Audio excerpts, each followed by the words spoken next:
Hanggang saan ang kaya mong tiisin para sa isang relasyon?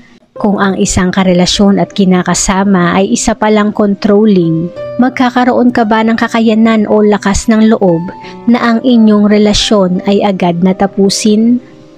O di kaya naman ay magtitiis ka muna at sasabihin na saka na hanggang sa dumating sa punto na wala ka ng lalabasan, to the point na ang tanging paraan para ikaw ay makawala ay sa pamamagitan na pala ng isang kamatayan.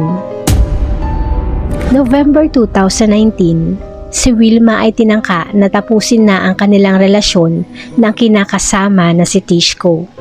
Sa tangka niya na ito, siya ay bigla na lamang nawala at nang siya ay matagpuan, ang tangi na lamang nakita ay ang kanyang ulo sa loob ng maleta.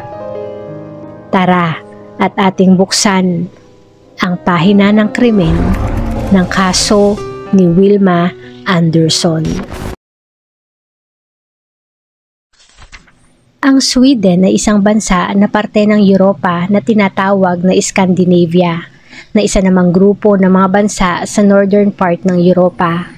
Kilala ang Sweden dahil sa Northern Lights na dinarayo pa ng libu-libu mga turista para lamang masilayan ang liwanag ng natural fenomeno na ito. Ang Sweden ay kilala din bilang isa sa cleanest countries in the world at ang pinagmulan ng kilala nating furniture company na IKEA. Si Wilma Anderson ay isang palakaibigan at lively na dalaga. Sa taglay niyang kagandahan, siya ay mahilig na magpicture ng kanyang sarili na ipinopost naman niya sa kanyang Facebook account. Ayon sa mga kakilala, siya ay isa ding creative at strong-spirited na dalaga. Ang kanyang mga magulang ay hiwalay, kung saan sa hiwalayan na ito, ang kanyang kasama lamang sa bahay ay ang panganay na kapatid na si Emily. Ang kanyang ina naman na si Linda, bagamat hindi nila kasama sa bahay, ay involved sa mga nangyayari sa kanilang mga buhay. Noong siya ay 15 years old, si Wilma ay nakilala si Tishko Ahmed Shabazz. Si Tishko ay 5 years older kay Wilma at tubong Iraq. Noong siya ay 8 years old, ang pamilya ni Tishko ay tumungo ng Sweden for permanent residency at tumira sa Uddevalla, isang bayan sa Sweden. Noong si Tishko ay nag-aaral pa, ayon sa mga kakilala, siya ay nabuli ngunit sa pagdaan ng panahon at kanyang pagtanda, ito ay kanyang na-overcome, dahilan para siya ay maging matapang, who never back down. Kalaunan, siya ay nakakuha ng trabaho sa isang child care sector at nakareceive ng Swedish citizenship. Si Wilma at Tishko ay eventually nagkagustuhan. Ang ina ni Wilma na si Linda, bagamat unhappy sa kanilang relasyon, ay tinanggap na din ito at nagtiwala na lang sa choice ng kanyang anak. Taong 2018, sina Wilma at Tishko ay nagsama na sa isang bubong at tumira sa Uddevalla. Sa kanilang pagsasama, perfect syempre sa una, ngunit kalaunan, sa ilalim ng iisang bubong ay masigit pa nilang nakilala ang isa't isa, kasama na ang totoong ugali ng bawat isa. Sa kanilang pagsasama, si Tishko ay naging sobrang controlling. Ano ang dapat gawin, ano ang dapat suotin, sino ang dapat o hindi dapat kausapin. Sa palagi ang usapin na ito, sino ang hindi mapapagod kung ang kinakasama pala ay ganito ka-controlling. Ayon sa isang source, mayroon pang GPS tracking device na naka-install sa phone ni Wilma para ma-monitor ni Tishko ang kanyang daily movements. Si Tishko ay hindi lang controlling, siya ay abusive din. Ayon sa isang source, pagdating sa kanilang intimate relationship, gusto ni Tishko na isama ang mga kaibigan ni Wilma para sa isang group. At minsan pa, habang in action, ay sinakal ni Tishko si Wilma ng isang towel. Ayon sa kapatid na si Emily, dahil ito ay ang unang relasyon ni Wilma, tinanong siya ng kapatid kung normal lang ba yun sa isang relasyon. At dahil na din sa iyon ay ang kanyang unang relasyon, wala siyang emotional maturity para sa kanyang naging sitwasyon. Dahil dito, si Wilma ay nag-iba ang ugali na tila ba palaging takot at ang masayahin at palakaibigan na si Wilma sa pagtagal ng kanilang relasyon ay naging isang introverted. November 14, 2019, ang 17 years old na si Wilma ay tumawag sa kanyang kapatid para sabihin na tatapusin na niya ang kanilang relasyon nang noon ay 23 years old na si Tishko. Siya ay pumunta sa kanilang apartment para kuhanin na ang kanyang mga gamit at tuluyan ng tapusin ang lahat sa kanilang dalawa. Habang kausap pa sa phone ang kanyang ate, si Tishko ay dumating na sa kanilang apartment galing trabaho at sinabi ni Wilma na kailangan na niyang i-end ang kanilang call para kausapin na si Tishko. Nang araw na yon, ang ate na si Emily ay sinubukang tawagan si Wilma para makibalita sa nangyari, ngunit hindi na nasagot pa ang kanyang mga tawag ni Wilma. Kinabukasan, November 15, si Wilma ay may appointment sa kanyang dentist, ngunit hindi siya sumipot. Hindi rin siya makontak ng kanyang kapamilya.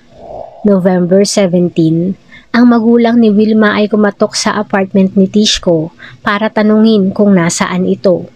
Ilang katok muna ang kanilang ginawa bago sila tuluyang pinagbuksan ni Tishko at tinanong kung nasaan si Wilma. Sinabi naman ni Tishko na silang dalawa ni Wilma ay tapos na. Ayon kay Tishko, pumunta daw sa apartment si Wilma for the breakup, saka nito kinuha ang kanyang mga gamit at tuluyan nang umalis.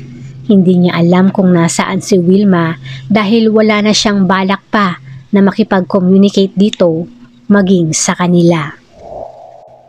Sa mga nakuhang sagot, hindi kumbinsido ang pamilya ni Wilma at tuluyang pumasok sa apartment. Sila ay naglakad lamang hanggang sa hallway at si Tishko ay inexplain ang nangyari noong pumunta doon si Wilma. Ayon sa kanya, nang araw na yon, siya ay dumating sa apartment galing sa trabaho bandang alas 5:30. Pagpasok pa lang niya ng bahay ay sinalubong na siya ni Wilma kung saan sila ay nag-away na nauwi sa kanilang paghihiwalay. Nang araw din na yun, ang pamilya ay tumungo na sa mga otoridad para mag-file ng missing case kung saan ang mga otoridad ay agad din namang umaksyon.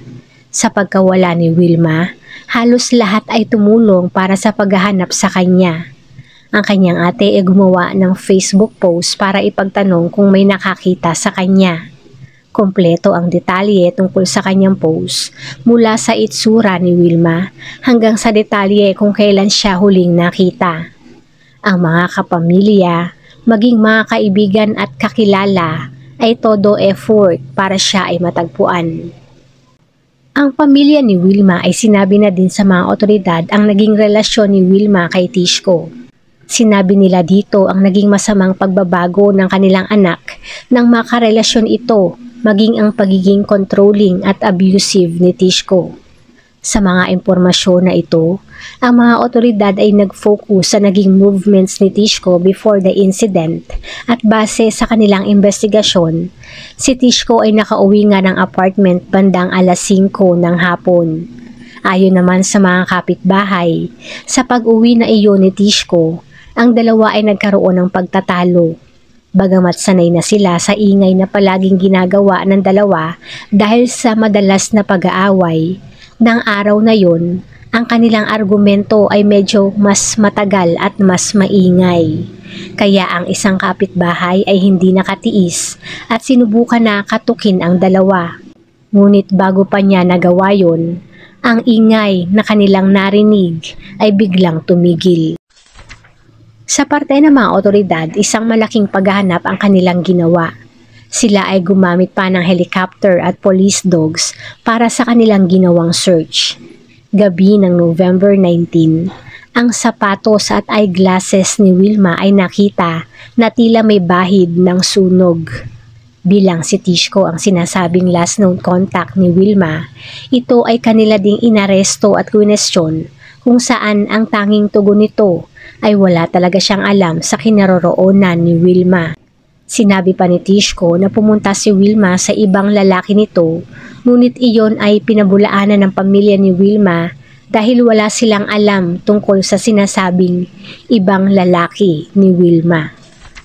Ang kotse ni Tishko ay nirequest din ng mga otoridad for examination. Base sa GPS data ng sasakyan, ang kalimitan na kanyang destinasyon ay ang pinapasuhang trabaho. Ngunit ng araw ng Monday, November 18, 5 beses siyang pumunta ng kanyang apartment galing trabaho. Siya ay uuwi sa apartment at magtatagal doon ng maximum of 25 minutes at babalik muli sa trabaho. Nang araw naman ng kanilang pagtatalo, si Tishko ay umalis sa apartment bandang 6:30 ng gabi. Ilang motorista ang tumawag sa mga otoridad dahil may nakita silang isang lalaking tila balisa at nakasuot ng all black na naglalakad sa isang motorway. Sila ay nangangamba na ang lalaki ay masagasaan doon kaya sila ay tumawag sa hotline.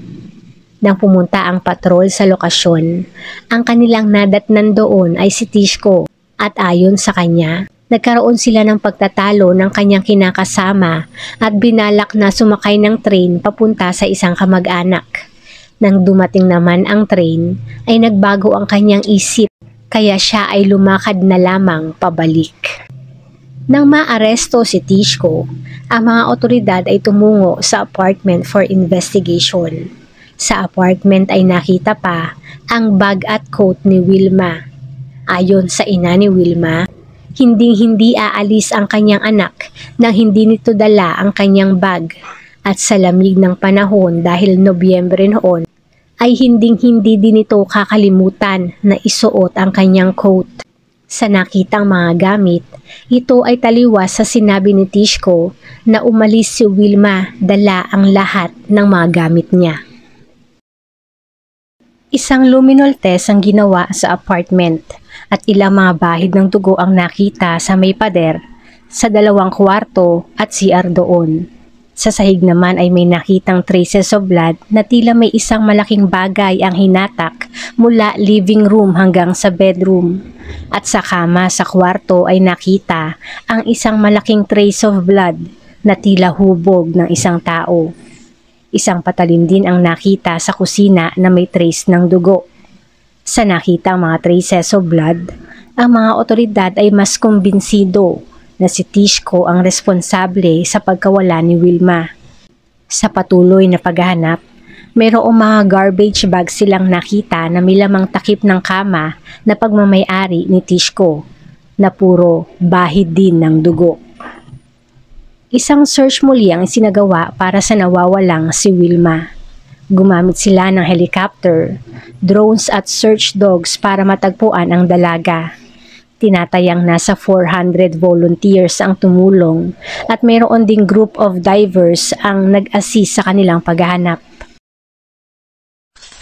November 28, isang cadaver dog ang dinala ng mga otoridad sa apartment ni Tishko para i-check ang crime scene. Sa pagpasok pa lamang ng aso sa bedroom, ito ay agad na naalerto, indikasyon na mayroon itong naamoy na patay na tao. Bagamat ang buong apartment ay thoroughly searched na, sa nakitang reaksyon sa aso, ang mga otoridad ay doble kayod para mahanap kung ano ang mayroon sa loob ng kwarto. At sa loob ng isang closet, isang maliit na travel suitcase ang kanilang nakita. Ang suitcase ay naroon lamang all the time, ngunit walang nagtangka na iyon ay buksan sa pag-aakala na iyon ay nabuksan na ng ibang kasamahan. Sa pagkakataon na ito, nang buksan nila ang suitcase, isang malaking bagay na binabalutan ng papel at foil at secured ng tape ang kanilang natagpuan. Ang bagay na ito ay dinala nila sa laboratorio for examination at kumpirmado na ang bagay na yun ay ang ulo ni Wilma. Sa nakitang ulo, iyon ay mayroong fingerprints ni Tishko. Ayon sa pathologist, bagamat hindi kumpirmado kung ano talaga ang ikinamatay ni Wilma, siya ay nagsuffer ng blunt force trauma sa kanyang ulo at mata. Ang konklusyon ng mga otoridad, Sa kanilang pagtatalo, si Wilma ay hinampas sa ulo nang siya ay nasa living room kung saan ito ay nawala ng buhay. Matapos nito, ang kanyang katawan ay hinatak papunta sa hallway, sa banyo at sa kwarto. Hindi malinaw kung saan inihiwalay ni Tishko ang kanyang ulo at unfortunately, sa kabila ng lahat ng effort para makita ang kanyang katawan, iyon ay hindi na natagpuan. Tinatayang nasa 5,000 na experts, police officers at volunteers ang nagsagawa ng paghahanap na naging isa sa pinakamalawakang paghahanap na ginawa sa bansang Sweden. May 2020, ang 23 years old na si Tishko ay sinampahan na ng kasong murder with a crime of desecrating by mutilation. Bagamat mayroong overwhelming evidence laban sa kanya, siya ay nagplead ng not guilty at hindi kinakitaan ng anumang pagsisisi. Ang katawan ni Wilma ay hindi din natagpuan, kaya mahirap malaman ang kanyang naging cause of death. Si Tishko ay ginawan din ng forensic psychiatric test kung saan siya ay walang mental illness at completely sane sa kanyang ginawa. Sa kabila ng pagsusumamo ng pamilya ni Wilma na ituro ni Tishko kung nasaan ang katawan nito, walang sinabi si Tishko at sa tingin ng mga otoridad, ito ay sinunog. July 27, si Tishko Ahmed Shabazz ay found guilty at nasentensyahan ng life sentence in prison. Siya ay kailangan ding magbayad ng about 22,000 euro sa pamilya ni Wilma. Kalaunan siya ay naghain ng apela na ang resulta naman ay reduced sentence sa kadahilanan na ang cause of death ni Wilma ay mahirap patunayan dahil sa ang kanyang katawan ay hindi natagpuan. Si Tishko ay napatawan na lamang ng 18 years in prison na maaaring makapagparole after serving 2/3 ng kanyang prison term. Kaya siya ay maaaring makalaya in 12 years.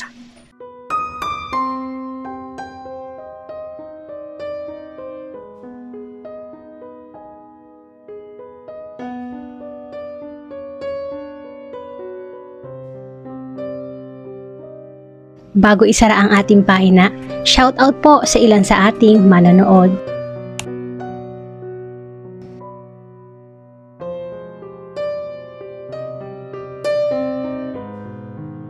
Salamat po!